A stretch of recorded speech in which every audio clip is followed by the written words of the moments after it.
It's a pleasure to welcome you to the program. My name is Felicity Ezewuike, your host. West Africa has been identified as a climate change hotspot. Climate change contributed to mounting food insecurity, insufficiency, and displacement in Africa in 2020. A UN-backed report from the World Meteorological Organization and partners released in October 2021 confirms this. Now, the State of the Climate in Africa 2020 report highlighted the continent's disproportionate vulnerability.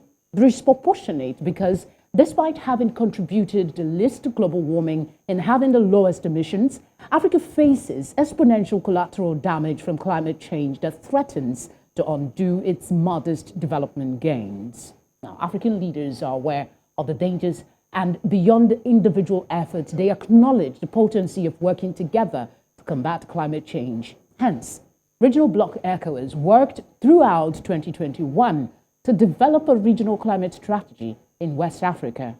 And 3 days ago in Ghana, the 15 ministers of environment of ECOWAS member states validated it.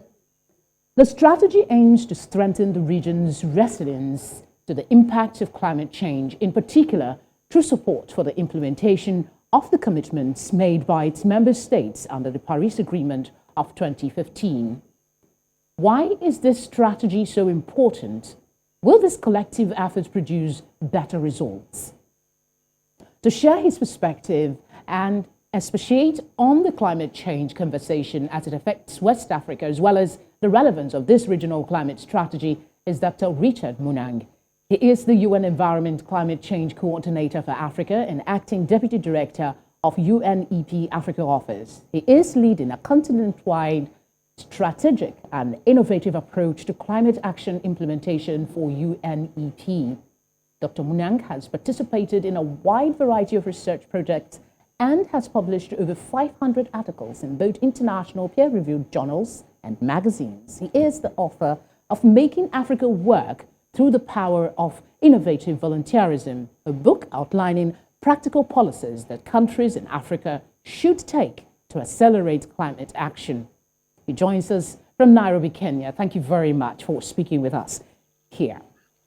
Thank you for having me. Good to see you. Some people say the effects of climate change is being exaggerated. Is it?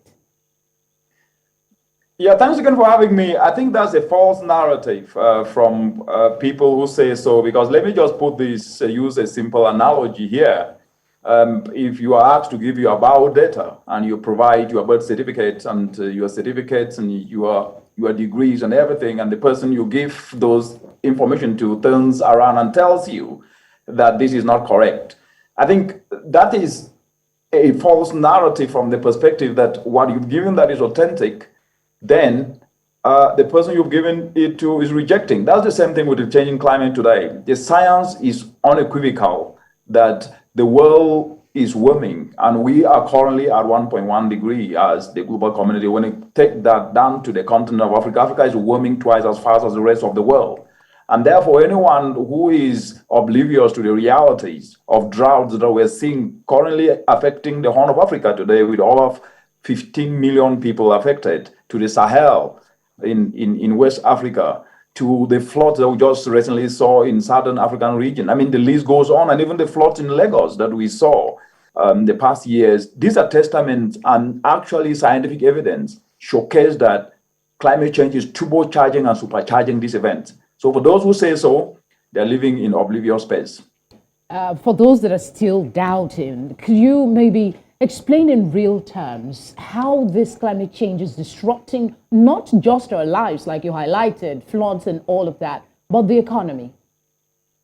The reality is that if you look at the entire African continent today, Africa is an agrarian continent with over 65% of the workforce of the continent in the agro sector and 98% of this agricultural sector, whether we're talking East Africa, West Africa, Central Africa, Southern African region, and even North Africa. 98% of the agricultural sector is dependent on rainfed. And because of the changing climate that is disrupting weather patterns, the erratic nature of the rainfall is actually affecting farmers not to have bumper harvests. What does this mean? It actually means agricultural sector that contribute 32% to the GDP of the entire continent is affected. What does this mean? It means that mothers in communities and children and fathers and parents cannot be able to put food on the table and more money in more pocket because they don't have all these opportunities. Then the economy then shrinks. And more importantly, the reality of the continent, because of the failure in crop as a result of the changing climate, as a result of the drought, which we're already seeing, countries now will increase importation of food. What does this mean? It depreciates foreign reserves and only further escalate the economic challenges that the continent is already facing today. And let me just bring in this perspective, which is what we're currently facing as a global community and even the world and Africa. We're facing on top of the changing climate that Africa is already suffering, and we are seeing the effects. We're suffering food crisis because of inflation. We're suffering fuel crisis. And this is further going to depreciate the foreign reserves of governments and only worsen the economic crisis. And climate change on top of this makes it worse. That then means the best economic arsenal is climate adaptation and mitigation. Let's talk about something that, I mean, all through the course of my prepping for this conversation kept coming up. And the talk about the disproportionate vulnerability of West Africa to the climate change, particularly because we don't seem to cause a lot of it. We don't contribute a lot to the damages that's happening to the climate, but we seem to be suffering the impact more. Can you speak to the validity of that continuous comment that West Africa is most vulnerable in spite of not contributing to the emissions? Yes, let me, before I get down to West Africa, Africa as an entire continent have only contributed between 2 to 3% of the entire greenhouse gas emissions. That means Africa as a whole is a negligible emitter. When it comes to West Africa, of course, what you've said is very true. It's contributed very least to the changing climate, to the greenhouse gas emissions. And as I said earlier, the entire continent, and West Africa inclusive, is an agrarian continent. Most of the households depend on the agricultural sector, and because of the changing climate that is exacerbating and increasing the droughts, these are actually causing crop failure. And when this causes crop failure that are the source of livelihood for over 65% of people in West Africa and the continent, what do you expect? They become poorer. They then search for other alternatives to survive. They look for these alternatives, not even in places where they are best. That means they move away from their home. They move away even from their countries to others. And these then only worsen the situation. So the point at the moment is, how can we be able, despite the fact that climate change is happening now and it is with us and is affecting people in West Africa, how can we leverage this challenge and turn it into an opportunity? And I think that is really where the focus should be, because in as much as the changing climate is plunging millions in West Africa into suffering, there are also windows of opportunity that we can also focus on to seize and better the livelihoods of humanity. We definitely explore that, because that's the core reason for this conversation, looking for solutions to our unique African problems. I wouldn't want to go on and ask that you explain how this is exacerbating insecurity, but I will talk about the displacement, internally displaced. The study is suggesting, not the climate report, is suggesting that by 2050, we'll begin to see it. But there are those who are arguing that climate change, aside insecurity and terrorism and insurgency, is making people move from their home. How true is this? And are there verifiable data that clearly shows this? When you look at the data that we have and has been produced by credible international organizations, including the UN and the World Bank. The World Bank report shows that 86.4 million Africans by 2050, that's about the next 28 years, will be displaced internally. But I like to use facts using also the present. If we are looking at the present, the current data we have using the drought that is plunging over 15 million people in the Horn of Africa shows that 15 million people have, as we speak today, have left where they are. They've left their homes to search for other alternatives because of the current drought that is affecting them. This is applicable to West Africa and especially the Sahel. A lot of people have left their home. So what the data is showing is Currently, we are having people who are displaced. Then it will only get worse, because if emissions are not cut, what the data is showing and what the latest Intergovernmental Panel on Climate Change report that was released in April this year shows, and it was released, the third report was released in April this year, and the first one was released in August last year, shows that we are almost heading towards 1.5 degrees. What does this mean? It will mean that Africa will be heading towards almost 3 degrees. This will mean people will have to look for opportunities and alternatives. I will go back to the point that I keep mentioning. An agrarian continent in crop failure, people have to look for alternatives to put food on the table and more money in more pockets. And so that is definitely going to happen, not by 2020. It is happening now with the current drought in East Africa, if I was to use that as a reference. So we are going to see people leaving their countries, leaving their villages to look for alternatives to survive. It's important that we clearly state what the problem is, because some people, like I mentioned in my introduction, including very educated Africans, feel that the effect of climate change is overblown, so that people can get funding. So we needed to establish that it is a menace in Africa. Let's come to the focus of this conversation. And just 3 days ago, the ministers of the 15 member states validated the State of Climate in Africa 2020 agreement.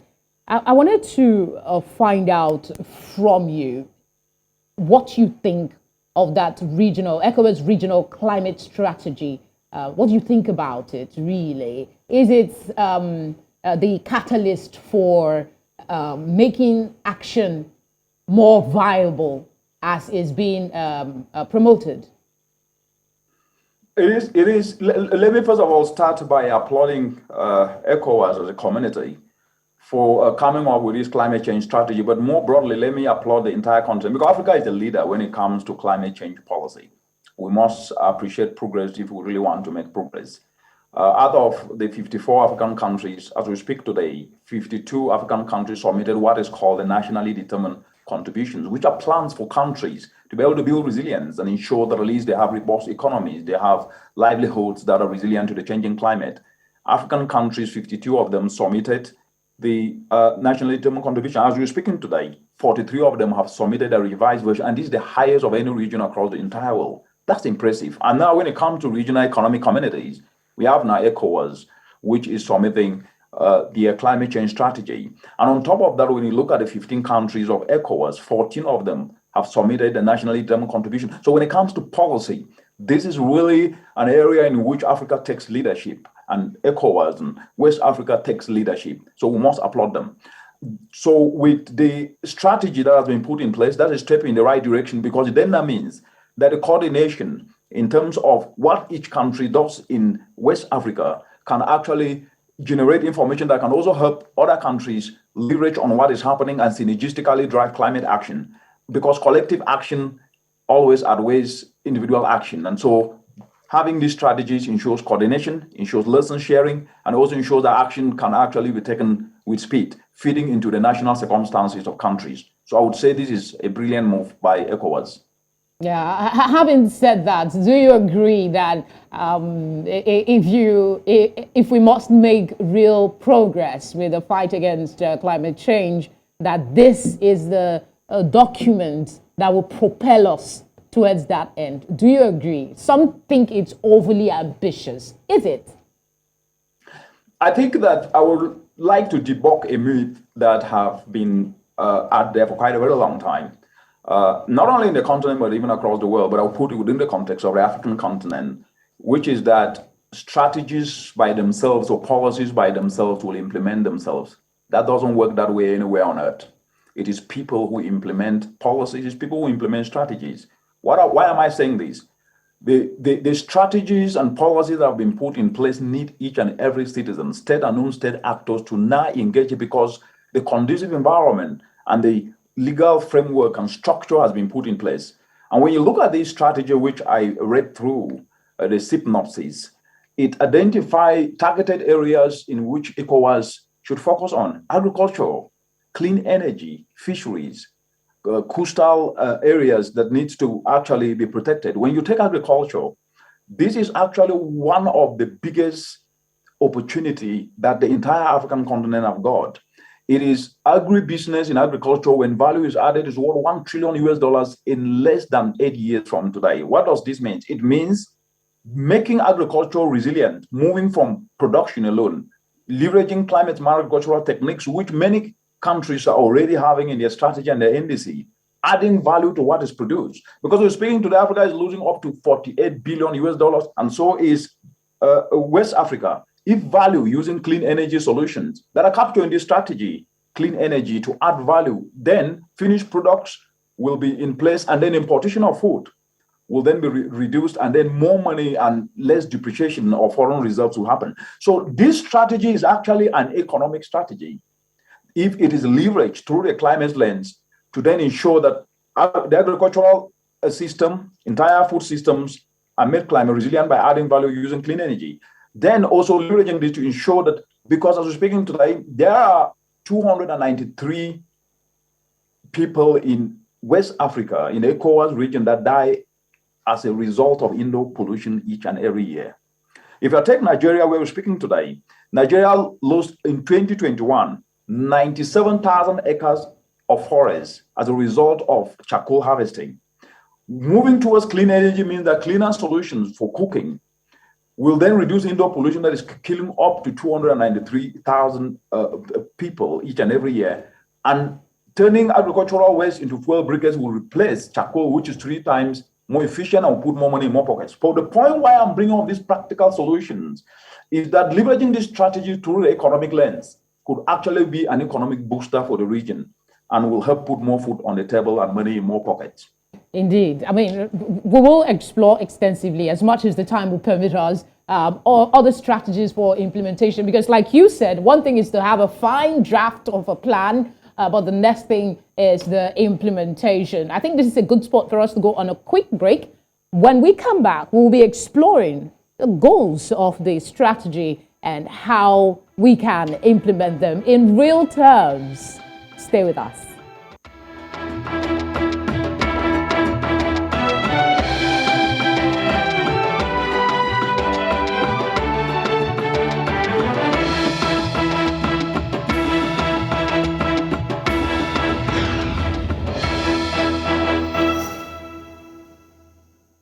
Glad you're still with us. We still have Dr. Richard Munang speaking with us all the way from Nairobi, Kenya.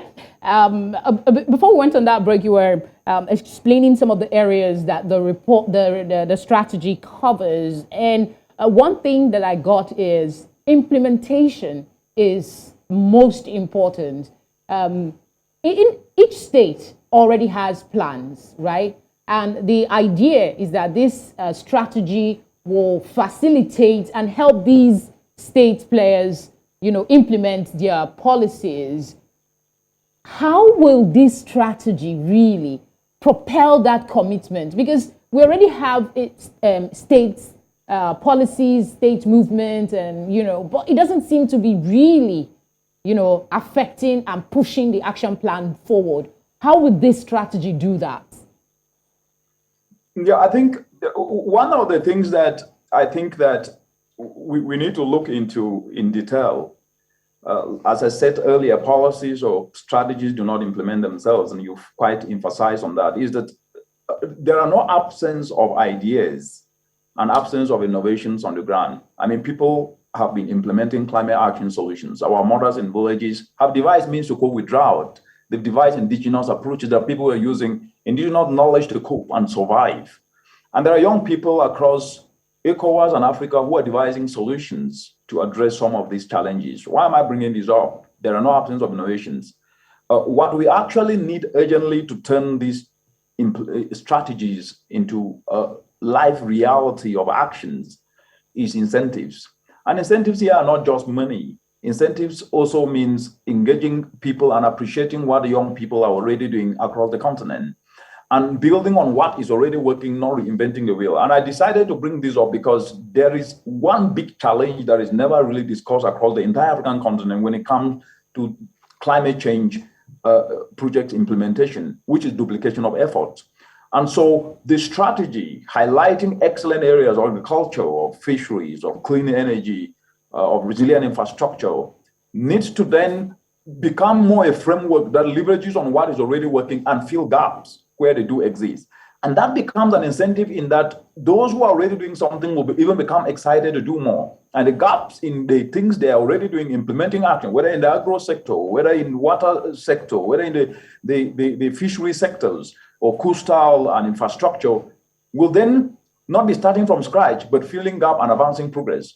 That is important. And we also need financial incentives. And financial incentives must be in such a way that structures that are accessible to the informal sector, because the informal sector constitutes over 80% even of the population of ECOWAS and that of the entire African continent. And these are our mothers in communities and in villages. So we must be able to target them with incentives, the financial incentives, leveraging structures like cooperatives that they are used to, so that at least they can be able to tap the necessary finance in which they can then be able to access the tools that can help them build climate resilience. The other aspect which is really, really important is institutions. And I bring institutions here. Of course, institutions do exist, and we have ministries, and we have departments, and we have financial institutions, we have academic institutions.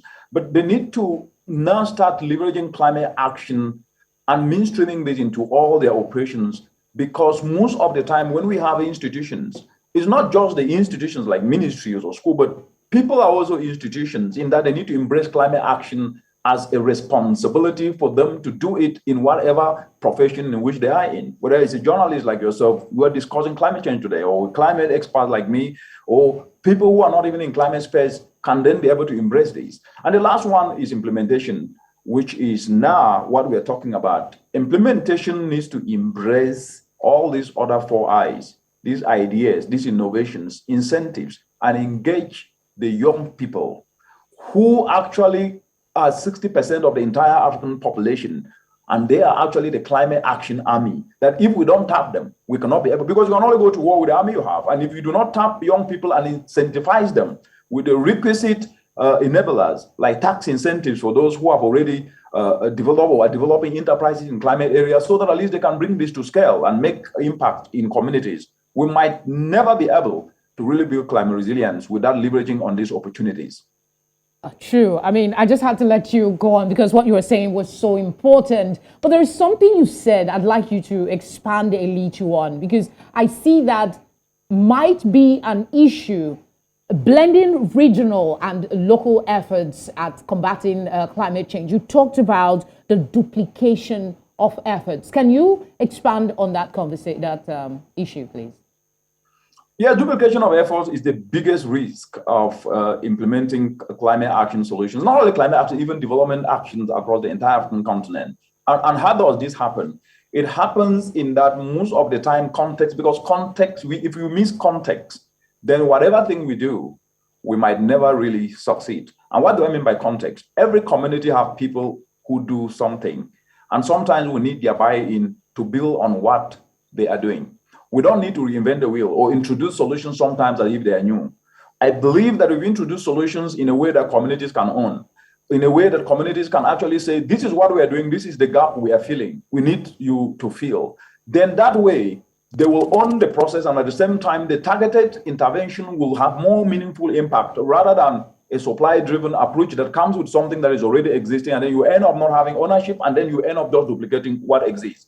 And most of the time, this happens because we do not leverage on what is already ongoing or engage communities upfront to understand their challenges and understand their problems, but sometimes want to showcase that something is happening, which is well-intended and with good intention, but somehow misses the way things are supposed to be done. I think the last aspect we really need here is that sustainability is not just about continuous finance.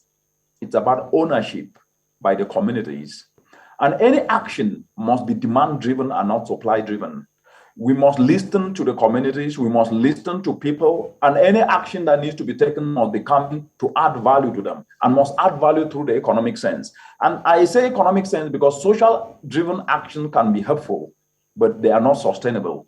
But when there is the economic dimension, if a mother in a village, let me give a practical example. If a mother in a community in West Africa or any part of Africa is producing her maize and she gets bumper harvest, If she loses this maize because she cannot dry that maize, then she will be disincentivized of even producing, even if she was using nature-based solutions or ecosystem-based adaptation that work with nature, not against nature. But if she is provided a simple solar dryer that can add value to her tomatoes, to her vegetables, to her maize to dry, then she will then be able to fetch a market. Even if she doesn't have a market in a week or two or even a month, in the next 6 months, she can fetch a market because she'll have dried vegetables. And that way, she will be more excited because she'll put money in her pocket and she can then now grow more of that maize or vegetables and sell it. But if we go only providing seeds, without understanding the challenge of this farmer or this mother, that her challenge was not about growing more, but it was about reducing the post-harvest losses that she is suffering, then we will be having good intentions, but end up duplicating effort that costs money and waste time. Yes, still on that duplication, while you were explaining it, I recall that there was a question, I can't the entire detail, but it has to do with a dearth of data when it comes to the impact of climate change across Africa, not just West Africa. I think there was a report that said they could not come up with a summation because there is inadequate data on climate change. So what impact will this duplication of effort have with, getting usable data on climate change across Africa? And who do you think should be at the forefront of making sure that we have proper data on climate change? Because without data, we might just be moving around in the dark. Yes, I always like to say that Africa is not one statistical data point. The issues on climate change in West Africa are different from the issues of climate change in East Africa or Southern Africa. But there is a commonality, which is that in as much as there is inadequate data, there is what is called anecdotal evidence. Our mothers in community have experienced this firsthand. They used to see droughts 30 years before they see another one. Today, most of them see droughts every other year. If I take the Horn of Africa and even the Sahel, droughts are now reoccurring nearly every year. I mean, anecdotal evidence, if there is actually no scientific data, that anecdotal evidence can also help provide an opportunity for more research. So we need more support for scientific research to document indigenous knowledge, also anecdotal information, but at the same time, we also need to build on what we have and act without necessarily having to sit and complain, because actually we will never ever have everything to act.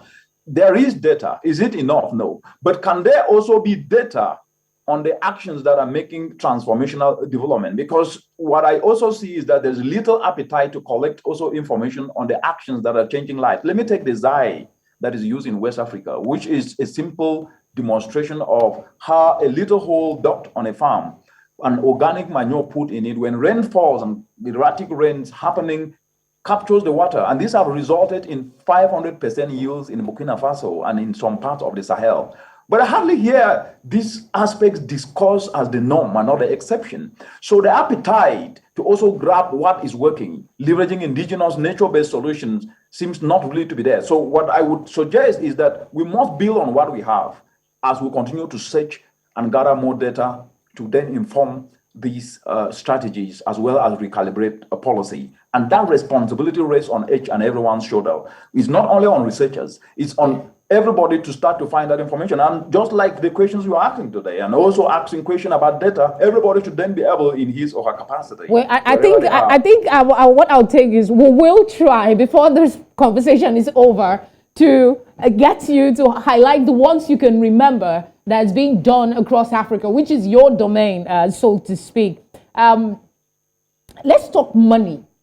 2030 seems to be a target for implementation of the plan that's been put together by ECOWAS, and they've agreed to spend some 294 million dollars, billion, I beg your pardon, $1 billion in the next 10 years to address climate change problems such as land erosion. I'm curious, how do you think this funding will come about, and how do we measure implementation? You said when we started that it's not a debt of plans, it's not a debt of strategy, it is implementation. this funding in the first instance, how will it come? And how do we measure that this money is actually being used appropriately? Yeah, very interesting question, and thank you for that. When it comes to finance, I know that it's always a very it's an area of interest for everyone, especially in the continent, because of the vulnerabilities that we are seeing and the challenges. I will have to say three things here. The first is we must acknowledge that Africa is spending 2% of their GDP in funding climate adaptation. Yes, they are using that from their national budgets, and this is hardly always acknowledged. The bigger question should then be, I think it's not about the 297 or 94 billion alone that should be of interest. It should be, how can the little resources that a continent can raise, or ECOWAS can raise, or countries in West Africa can raise, be used to incentivize the private sector to then be able to bring in more private finance. And I say this because Africa as a continent, currently with the changing climate, needs between 7 to 15 billion to fund adaptation that is already to build the climate resilience and avert the shocks that are already happening through droughts, floods, etc. And by 2050, Africa will need 50 billion US dollars, and the number will only increase. It therefore means that the little resources from the 2% of the GDP of the entire continent that is currently being spent on climate action, mostly adaptation, to the amounts that are currently being raised, there needs to be a very strategic way to leverage those funds so that at least they can incentivize action for young people to be able to access that finance and inject it into enterprises that can actually be able to build this climate resilience. Let me give you a very practical example here, and I mentioned this upfront. Every community in Africa, to the best of my knowledge, have social structures called communal cooperatives. They have different names. In East Africa, they call them chamas. In Cameroon, where I come from, we call them jangis. And I believe in Nigeria and in Ghana, there are different names, but it means the same thing. Where people come together, those structures do exist. Can this be leveraged for some of this money to be channeled through so that at least it can have direct impact to our mothers in communities so they can access this money and apply, especially those who apply climate solutions, whether it is agroforestry or it is organic manure, or assess inputs like solar dryers, that if they need this can be done. The second is, and I think Nigeria did have a very excellent example. They did do this, a risk-sharing facility. I think this was for agriculture that they developed, and Ghana has done this. It was called NESA, Nigeria Insurance Risk-Sharing Agricultural Lending Facility. Can such examples be cascaded to communities so that this microfinance organization can then be able to access money through facilities, then to use that to lend to communities to be able to leverage this money? Why I keep saying this is that when we do not use local structures, then the accessibility of finance to address simple issues in community, to build resilience of community, to help mothers access tools or access inputs that can ensure that at least they can have bumper harvest, apply organic manure, assess simple solar dryers, or assess clean cook stoves or clean cooking solutions like briquettes, then we might not be able to actually engage the population that matters. It therefore means that resources cannot only be discussed from money perspective. They need to also be discussed from how can they be channeled. And the best way to channel this is to use structures that are accessible to the communities, to the informal sector, so that at least they can then be able to assess it themselves as we provide technical backup and guidance, but they should have access to money in their communities.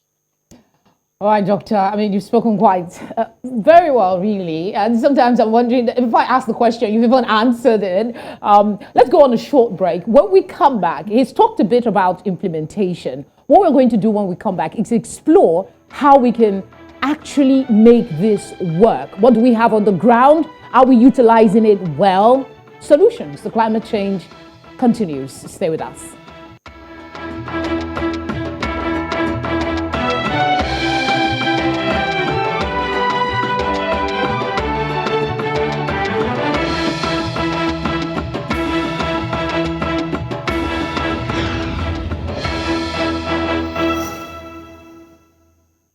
Good to know you're still with us. Back to Dr. Munang now. We'll talk about lifestyle because I know that's a very important part of the action plan. But for now, let's talk about renewable energy. A conversation, you mentioned it as one of the solutions. We need to move towards, other sources of energy other than fossil fuel. Considering the way Africa is set up, some parts have, some parts don't have. How do you think, or let me rephrase that, will this strategic plan, this strategy that ECOWAS has come up with, from what you saw of it, does it address the question of renewable energy? And are you satisfied with the submission that is there? Yes, the beauty is that this strategy is dovetailing into what countries in the ECOWAS region have already put in their plans to be able to lower emissions and move towards a low carbon development pathway. So it's re-emphasizing that on each of the plans that the 15 countries have submitted have clean energy and sustainable agriculture. And so the strategy is actually an additional impetus to help fast track the implementation of those aspects. And let's put it in perspective. From the African perspective, we have over 620 million Africans who are energy impoverished. When it comes to the Sahel, we have over 150 million people who are energy impoverished. And when you look at the Sahel, the sun that shines in the Sahel can actually light the entire Europe. And so that is an asset. And that energy captured will not only be able to provide energy lighting in homes in the Sahel region or in the ECOWAS region, but it can actually be exported.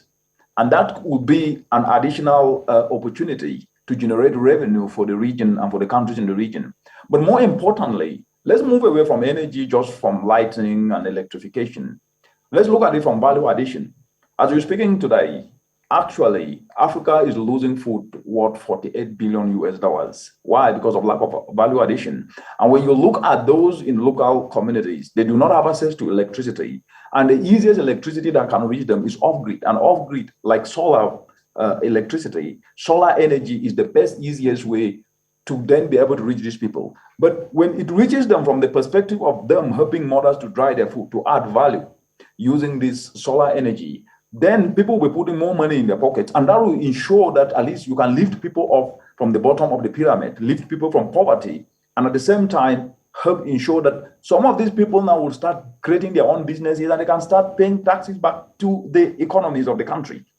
Paying taxes, and that will jumpstart the economy of the country. So the point I'm trying to make is that energy is actually the lifeline of any transformational progress and the lifeline of economic progression. And so leveraging it, as have been put in this strategy and also put in countries' climate change policies and nationally determined contributions, if this is leveraged and implemented forcefully, especially in the ECOWAS region that have 365 days of sunshine, the lives of people will be changed, and then post-harvest losses will be reduced, and importation of food will also reduce because value will be added to what is being produced.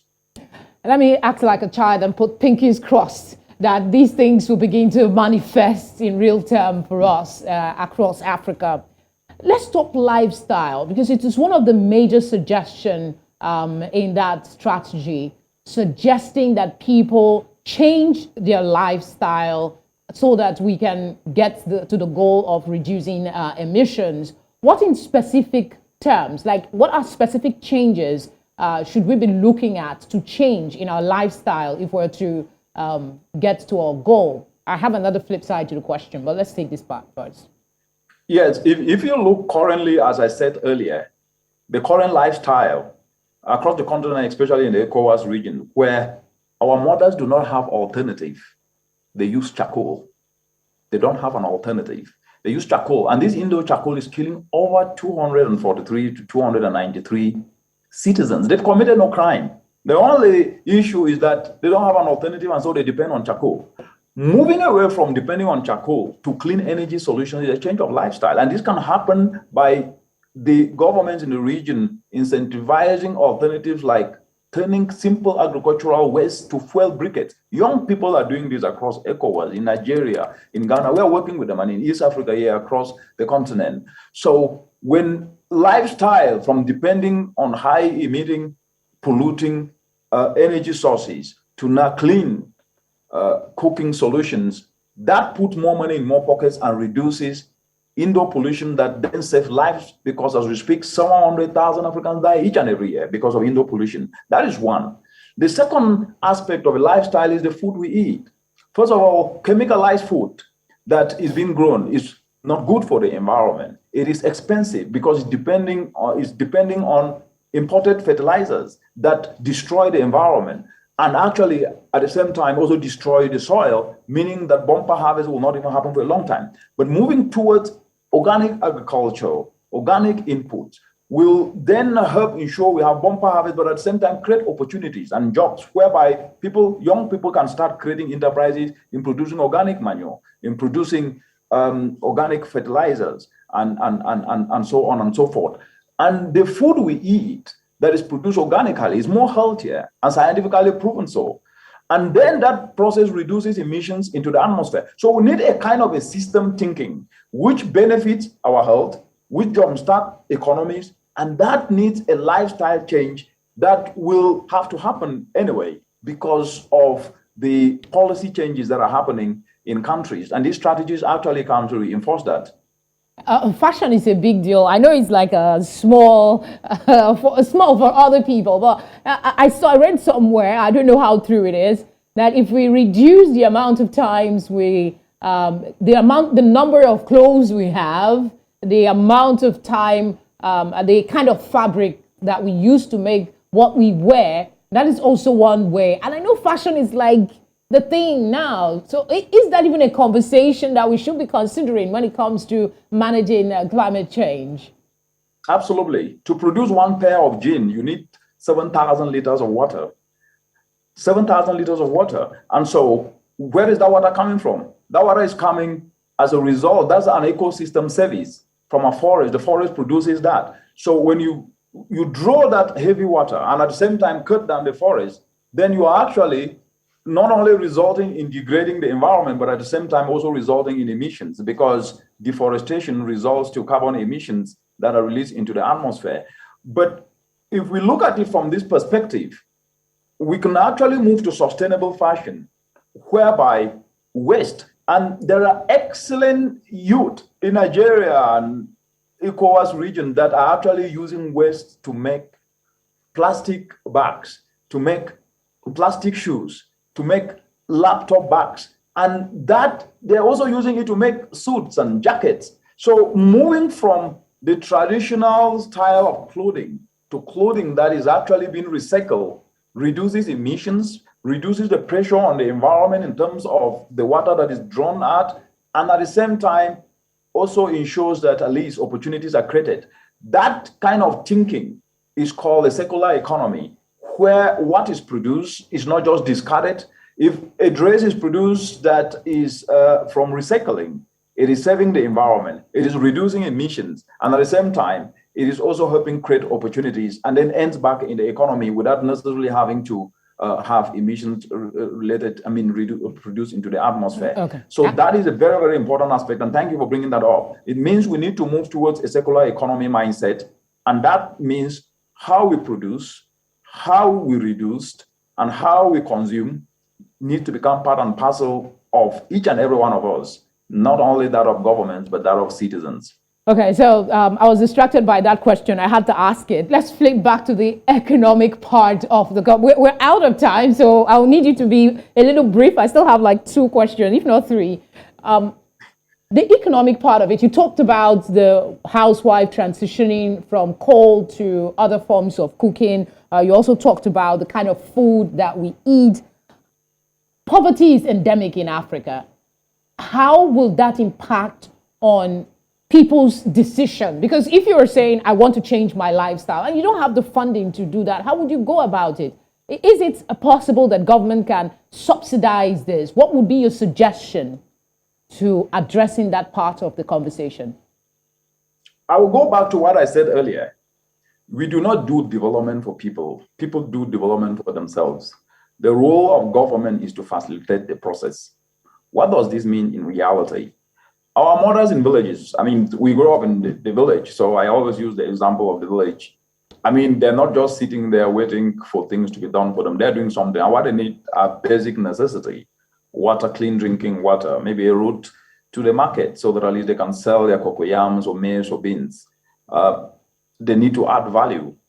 And what I said, and I will still repeat it now, on how people can be easily lifted out of poverty using climate action solutions or climate thinking processes, is to be able to identify the gaps. And most of these gaps are known.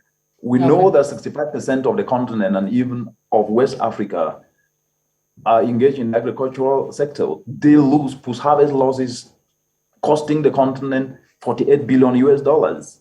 It means value needs to be added. I'm being told we need to. I'm being told we need to wrap up, and I have two questions, so I'm just going to lump them together. First is quickly, maybe in a minute or two, highlight. You mentioned us celebrating what we've been able to do. I beg your pardon, towards attaining climate change actions, right? Changes. What are some of them across Africa? If you can spend a minute responding to that, and then spend a minute talking about the key moves you expect to see from West African countries, Africa generally, in the next decade that will prove that our goal of attaining to attain these SDG goals when it regards climate, we're not just dreaming about it, but it's going to happen. What are the key things you expect to see that will encourage you to believe that? Yeah, from the first question, I mean, there are climate action solutions that we see dotted across the continent, especially young people. We're seeing them turn agricultural waste to fuel briquettes. We're seeing young people developing simple climate action solar dryers that are helping mothers in villages dry their vegetables. Those are climate action solutions. But this is what I would say. The solutions of climate change cannot always be seen through the lens of big infrastructure, though we need that. But we need to build on these little solutions or small scale action that young people are taking forward. And for the easiest way to do that is to integrate climate action solution into the mainstream of national development, which is the curriculum, so that everybody take a course on climate entrepreneurship.